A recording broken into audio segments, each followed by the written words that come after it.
पाकिस्तान मेरी आंख में है, पूरी दुनिया ये सुन रही है। मेरा नाम शौकत रजा शौकत है।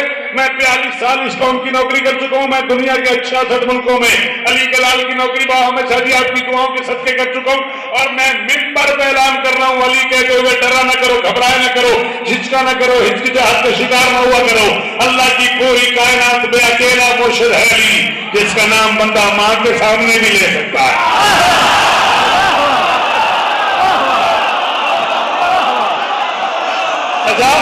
बीबी इज्जत है आपको, बीबी इज्जत है। शाबाश, हाथ ऊंचे ऊंचे, हाय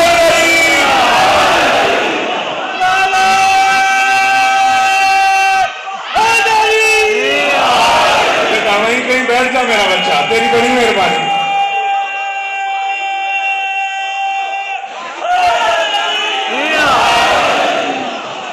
बस बस बस, अब सब में कर। देखो जब देर से आते हैं ना तो पीछे बैठ जाते हैं, नाराज भी नहीं होना। हमारी पहले लोगों से यही लड़ाई है कि जो देर से आए वो आगे बैठ गए।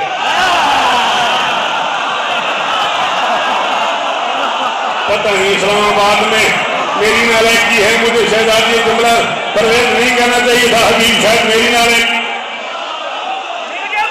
आपसे बेटा आपके फवाद